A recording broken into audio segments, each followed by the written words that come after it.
Çek Cumhuriyeti'nin kalbinde. Prag'ın gölgesinde gizemli bir kale yükselir. Houska Kalesi. Vltava Nehri'nin ikiye böldüğü ormanların derinliklerinde adeta bir peri masalından fırlamış gibi durur. Fakat bu masalın karanlık bir yüzü vardır. Efsaneye göre Houska Kalesi'nin inşa edilmesinin tek bir amacı vardı: cehenneme açılan kapıyı kapatmak. 1253 ve 1278 yılları arasında Bohemya Kralı II. Ottokar tarafından inşa edilen Houska Kalesi, erken gotik tarzda inşa edilmiş bir mücevherdir. Dönemin en iyi korunmuş kalelerinden biri olarak kabul edilen bu yapı, altın ve demir kral olarak bilinen II. Ottokar'ın ihtişamlı saltanatının bir simgesidir. İlk bakışta sıradan bir ortaçağ kalesi gibi görünse de, yakından incelendiğinde birçok tuhaf özelliğin ortaya çıktığı görülür. Bu tuhaflıklar, kalenin asıl amacını ve inşa ediliş nedenini sorgulatmaya başlar. Houska Kalesi'nin en dikkat çekici özelliklerinden biri, pencerelerinin çoğunun sahte olmasıdır. Kalenin dış cephesini süsleyen bu pencerelerin arkasında, herhangi bir görüş alanı sunmayan sağlam duvarlar gizlenmektedir. Bu durum, kalenin savunma amaçlı inşa edilmediğini ve dışarıdan gelen tehditlere karşı bir koruma sağlamadığını gösterir. Bir kalede olması gereken en temel unsurlardan biri olan surlar, Houska Kalesi'nde mevcut değildir. Ayrıca, kalenin uzun süreli bir konaklama için gerekli olan su kaynağına da sahip olmadığı bilinmektedir. Bu durum, kalenin bir sığınak veya konut olarak kullanılmadığını açıkça ortaya koymaktadır. Orijinal yapı planında, avludan üst katlara çıkan merdivenler bulunmamaktadır. Bu durum, kalenin içeriden dışarıya ulaşımı zorlaştıracak şekilde tasarlandığını gösterir. Sanki kalenin amacı dışarıdan gelenleri içeri sokmak değil, içeride bulunan bir şeyleri hapsetmekmiş gibi görünmektedir. Houska Kalesi, sık ormanlar, bataklıklar ve kumtaşı dağlarıyla çevrili uzak bir bölgede yer almaktadır. Bu konumun herhangi bir stratejik değeri yoktur ve herhangi bir ticaret yoluna yakınlığı da bulunmamaktadır. Bu durum, kalenin savunma veya ticari amaçlarla inşa edilmediğini gösterir. Houska Kalesi'nin Çek Cumhuriyeti'nin ıssız bir köşesinde, tuhaf bir konumda ve garip bir şekilde inşa edilmiş olması, yüzyıllardır merak konusu olmaya devam etmektedir. Bu sıra dışı kale, sadece görünümüyle değil, aynı zamanda efsanelerle de gizemini korumaktadır. Söylentilere göre kalenin temelleri, şeytanlarla dolu dipsiz bir çukurun üzerine inşa edilmiştir. Bu çukurdan yükselen uğultular ve çığlıklar yüzyıllardır çevre halkını ürkütmektedir. Kale, adeta bir hapishane gibi şeytanları ve karanlık güçleri yer altına hapsetmek için tasarlanmıştır. Ancak Houska Kalesi'nin gizemi burada bitmiyor. 1930'larda Naziler, kalede esrarengiz deneyler yapmışlardır. Yıllar sonra kalenin yenilenmesi sırasında birkaç Nazi subayının iskeletleri bulunmuştur. Houska Kalesi'nin etrafında dönen efsaneler sadece Nazilerle sınırlı değildir. Kalede ve çevresinde birçok farklı hayaletin görüldüğü söylentileri de oldukça yaygındır. Karanlık efsaneler ve mitlerle örülü bu yapı, 13. yüzyıldan beri meraklıları ve maceraperestleri büyülemektedir. En yaygın efsaneye göre Houska Kalesi, cehenneme açılan kapı olarak bilinen büyük bir çukurun üzerine inşa edilmiştir. Bu çukurun o kadar derin olduğu rivayet edilir ki kimse dibini göremezmiş. Efsaneye göre bu çukurdan geceleri yarı insan yarı hayvan melezler çıkarak bölgedeki çiftlik hayvanlarına saldırırmış. Bu saldırılardan dehşete düşen köylüler bu şeytani varlıklara dönüşmekten korkarak çukuru kapatmaya çalışmışlar. Fakat her seferinde attıkları taşlar ve topraklar çukurda kaybolmuş ve çukur asla kapanmamış.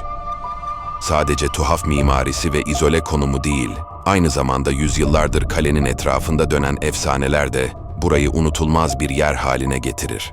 Efsanelere göre Houska Kalesi, şeytani güçleri içeride tutmak için inşa edilmiştir. Bu amaçla kalenin konumu da özel olarak seçilmiştir. Birçok kişi, kalenin içindeki şapelin tam olarak şeytani yaratıkların dünyamıza girmesini engellemek ve kötülüğü hapsetmek için dipsiz çukurun üzerine inşa edildiğine inanmaktadır. Houska Kalesi'nin gizemi sadece efsanelerle sınırlı değildir. İkinci Dünya Savaşı sırasında Naziler bu kaleyi ele geçirmiş ve duvarları arasında esrarengiz deneyler yapmışlardır. Bazı kaynaklara göre Alman ordusu, kalenin cehenneme açılan kapının gerçek olup olmadığını araştırmak için burayı işgal etmiştir.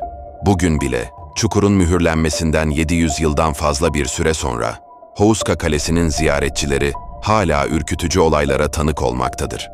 Bazıları geceleri alt katlardan yüzeye çıkmaya çalışan yaratıkların tırmalamalarını duyduklarını iddia ederken, bazıları ise şapelin zeminin altından gelen çığlık seslerini duyduklarını söylemektedir. Houska Kalesi'nin ürkütücü efsaneleri arasında en çok bilineni mahkum hikayesidir.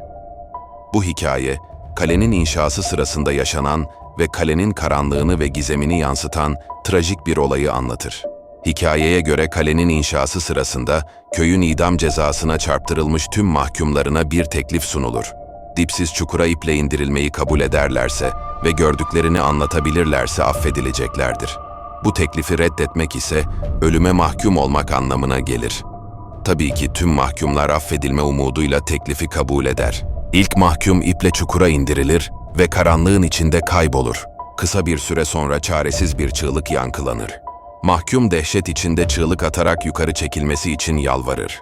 İndirilen ipe asılıp yukarı çıkarılan mahkum, çukurda geçirdiği birkaç saniyenin onu onlarca yıl yaşlandırdığı görülür. Saçları beyazlaşmış ve cildi buruşmuştur. Karanlıkta yaşadıklarından o kadar derinden etkilenmiştir ki, akıl hastanesine gönderilir ve 2 gün sonra bilinmeyen bir sebepten dolayı hayatını kaybeder. Başka bir hikayede ise 1639 yılında Houska Kalesi, Oronto adında İsveçli bir paralı asker tarafından işgal edilir.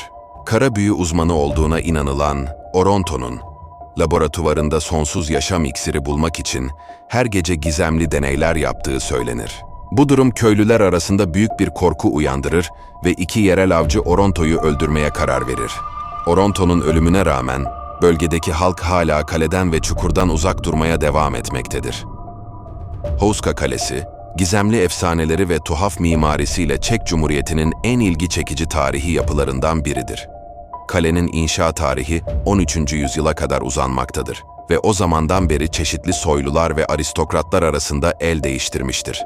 1580'lerde kalede önemli bir yenileme çalışması yapılmış, 1700'lerde ise bakımsız hale gelmiştir. 1823 yılında ise kale tamamen restore edilerek eski ihtişamına kavuşmuştur. Bir yüzyıl sonra ise bir otomotiv şirketinin başkanı kaleyi satın alarak özel mülkü haline getirmiştir. 1999 yılından beri Houska Kalesi halka açıktır ve turistlerin ilgisini çeken popüler bir tarihi mekandır.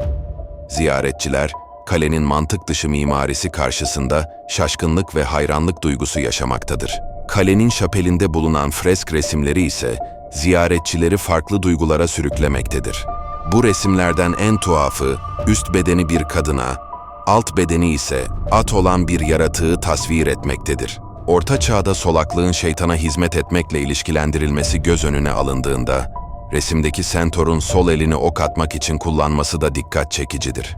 Bu tuhaf tasvir, o dönemde kilisenin kabul ettiği inançlarla çelişmektedir. Gizemli, büyülü, lanetli, hatta cehennem gibi, Houska Kalesi'ni tanımlamak için pek çok sıfat kullanılabilir.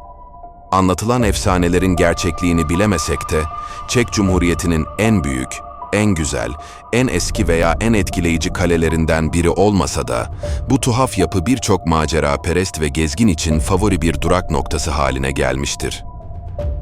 Evet, bu videomuzun da sonuna geldik. Videoyu beğendiyseniz, beğenmeyi ve abone olmayı unutmayın. Bir sonraki videoda görüşmek üzere, hoşça kalın.